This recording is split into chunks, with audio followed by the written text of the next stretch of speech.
उत्तर प्रदेश में चुनाव की तैयारियां तेज हो गई हैं। इसके साथ ही बुनियादी जरूरतों से जुड़े मुद्दों पर भी बात हो रही है। आजकल यूपी में बेरोजगारी के मुद्दे पर खूब बात हो रही है। बड़ी संख्या में युवा और बेरोजगार प्रदेश के अलग अलग जिलों से निकलकर राजधानी लखनऊ में डेरा डाल रहे हैं। इनकी मांगे अलग अलग जरूर हैं, लेकिन उम्मीद एक सी है, एक अदद नौकरी। मुख्यमंत्री योगी आदित्यनाथ ने भी इस पर अपनी प्रतिक्रिया दी है। उन्होंने ट्वीट करते हुए लिखा है कि उत्तर प्रदेश के नौजवानों को नौकरी मिल रही है। पहले ये नौकरियां एक परिवार के पास गिरवी रख दी जाती थी। योगी आदित्यनाथ के इस ट्वीट पर लखनऊ से हमारे संवाददाता अनुराग सिंह की रिपोर्ट देखिए। मुख्यमंत्री योगी आदित्यनाथ ने एक ट्वीट किया। इस ट्वीट में उन्होंने कहा कि उत्तर प्रदेश के नौजवानों को आज के समय में रोजगार मिल रहा है। पिछली सरकारों में ये जो रोजगार थे, जो नौकरियां थी, एक परिवार तक सीमित रहती हैं। स्पष्ट तौर पे योगी आदित्यनाथ ने इस ट्वीट के जरिए समाजवादी पार्टी को निशाना बनाया। दरअसल इससे पहले अखिलेश का कार्यकाल था। उस कार्यकाल का जिक्र करते हुए कहा कि पिछली सरकारों में जो वैकेंसी आती थी वो परिवार को, जाति को देखकर दी जाती थी, लेकिन आज के समय में रोजगार मिल रहा है। दरअसल सेमी के आंकड़ों के अनुसार मुख्यमंत्री योगी आदित्यनाथ ने जब 2017 में सत्ता संभाली तब बेरोजगारी दर 2.4% थी, लेकिन 2021 में ये आंकड़े बढ़कर 4.8 हो गए, यानी बेरोजगारी दर दोगुनी हुई। क्या कहते हैं नौजवान, क्या मानते हैं कि योगी सरकार में उत्तर प्रदेश में कितना रोजगार मिल रहा है? कितने नौजवान जो हैं योगी सरकार से संतुष्ट हैं? क्या मानते हैं वो कि रोजगार के जो अवसर हैं वो बढ़ रहे हैं? क्योंकि मुख्यमंत्री योगी आदित्यनाथ लगातार कहते हैं कि उत्तर प्रदेश के युवाओं को रोजगार देने हेतु योगी सरकार प्रतिबद्ध है। अब युवा क्या कहते हैं, अब खुद उन्हीं से सुनिए। सुमंत, योगी आदित्यनाथ ने एक ट्वीट किया है कि अभी नौकरी की कोई दिक्कत नहीं है। पिछली सरकारों में जो नौकरी आती थी एक परिवार तक सिमट के रह जाती थी। इसको आप कैसे देखते हैं? इसके दो नज़रिए हैं। पहले मैं योगी सरकार के बारे में बोलता हूँ। योगी सरकार के बारे में जितनी भी वैकेंसी यूपी में आई हैं बहुत कम आई हैं, चाहे वो टेट का हो या यूपीपी का हो या यूपीएसआई का हो। उनमें टाइम बहुत ज़्यादा लेते हैं, ये फ्रेश भर्ती कराते हैं, इसकी गारंटी है। इसके उल्टे आप चले जाइए अखिलेश सरकार में, वहाँ पर आप पाएंगे कि इन्होंने एक ही शासनकाल में 2 भर्तियां कराई। एक भर्ती इन्होंने यूपीपी की कराई थी 2013 में, अप्रॉक्स इसी के था 2013। उसमें इन्होंने प्री कराया, मेंस कराया। एक यूपीपी के पेपर के लिए आपको प्री देना पड़ता है, मेंस देना पड़ता है, फिजिकल देना पड़ता है। और दूसरी बार जब इन्होंने 2015 या 17 में एक निकाली थी, उसमें इन्होंने क्या करा, इन्होंने करा कि केवल मेरिट पे करा दी। इससे जो हम लोगों का होता है कि हमने एक पेपर के लिए प्री दिया, मेंस दिया, और इन्होंने क्यों कराया कि फिजिकल पे करना है, क्योंकि इनको पता है कि मेरिट हाई जाती है वही लड़के होंगे और इसमें पैसे की धन उगाही बहुत ज़्यादा होती है। सुमंत, एक चीज़ बताइए, कितनी उम्मीद है कि जैसे आपके साथ बहुत सारे साथी हैं जो सरकारी नौकरी की तैयारी करते हैं, कितने सालों से पहले तो तैयारी कर रहे हैं ये बताइएगा आप, और नौकरी कितनी उम्मीद है सरकारी? मेरे को सरकारी नौकरी की उम्मीद बिल्कुल भी नहीं है। मैंने पढ़ाई लगभग छोड़ सी दी है। मैं किसी प्राइवेट जॉब में हूँ, बहुत सही हूँ।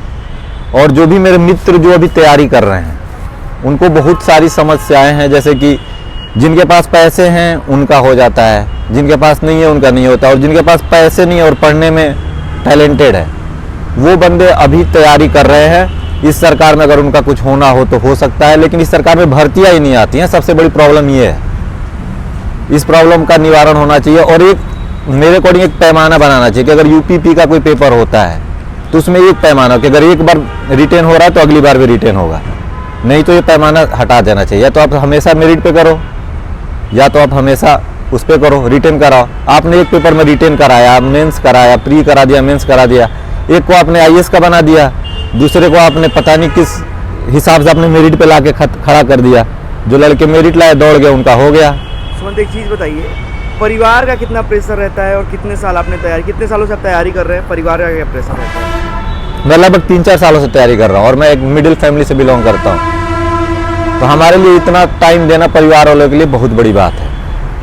उन्होंने सारे एक्सपेंस हमारे खर्चे जो भी जितने भी हैं, जो हमारे रूम रेंट लगते हैं, जैसे आजकल महीने का रूम रेंट हो गया 4,000 3,000, इससे कम में रूम नहीं मिलता है। खुद बनाओ खुद खाओ, ये सब समस्या है। उसके बाद भी नहीं मिलता है तो लड़का मायूस होकर प्राइवेट जॉब जाता है। क्या नाम है आपका, क्या करते हैं?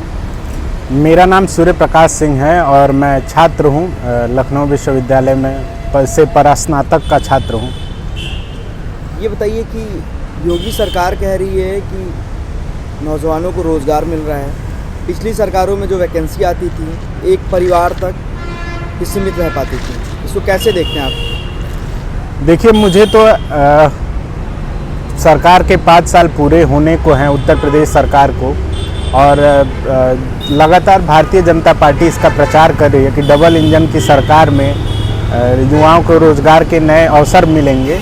और हम एक नौजवान के तौर पे हमारी भी उम्मीदें थी इस सरकार से कि सरकार केंद्र में भारतीय जनता पार्टी की है और उत्तर प्रदेश में भी भारतीय जनता पार्टी की है, तो दोनों सरकार होने का लाभ उत्तर प्रदेश के नौजवानों को मिलेगा। लेकिन हमारे उम्मीदों पे ये सरकार खरा नहीं उतर पाई। अभी हाल फिलहाल में उत्तर प्रदेश में हमें लगातार देखने को मिल रहा है कि अगर आप अपने हक की, अपने रोज़गार की बात करते हैं तो आप पे लाठियाँ बरसाई जाएंगी, आपको गुंडे बता दिए जाते हैं। उत्तर प्रदेश के मुख्यमंत्री रैली से मंच से कहते हैं कि जो रोज़गार मांग रहे हैं वो छात्र नहीं हैं, वो गुंडे हैं। तो इस तरह का माहौल तैयार हो गया है उत्तर प्रदेश में, और बतौर नौजवान हमें तो बस यही उम्मीद है कि उत्तर प्रदेश में जो भी सरकार हो वो नौजवानों के लिए रोज़गार के नए आयाम स्थापित करे, जिससे कि हम उत्तर प्रदेश के वासी अपने आप को गौरवान्वित महसूस कर सकें। क्योंकि लगातार छात्र हो और नौजवान, वो रोज़गार एक बहुत बड़ा विषय है हमारे लिए, पूरे प्रदेश के लिए एक बहुत बड़ा विषय है। और जब लगातार छात्र नौजवान इस विषय से दूर होते जा रहा है, तमाम भर्तियां हैं जो रुकी हुई हैं उत्तर प्रदेश में, कुछ भर्तियों के परीक्षा होते हैं उसके पेपर लीक हो जाते हैं, टल जाते हैं, तो इस तरह का माहौल है। मुझे नहीं लगता है कि रोज़गार के नए आयाम उत्तर प्रदेश में स्थापित कर पाई है सरकार। अपना नाम बता दीजिए। मेरा नाम अंकित सिंह है, मैं लखनऊ विश्वविद्यालय में LLB का छात्र हूँ। आज जो मुख्यमंत्री जी का ट्वीट है वो छात्र नौजवानों के साथ धोखा देने वाला है। बतौर छात्र जब मैं इस सवाल का जवाब देता हूँ तो मैं देखता हूँ अपने इर्द गिर्द आज बहुत मार्मिक और बहुत मेहनत करके छात्र नौजवान पढ़ाई कर रहा है, लेकिन उसके उलट जब गवर्नमेंट उसका रिजल्ट देती है तो उनके हाथ सिर्फ निराशा लगती है।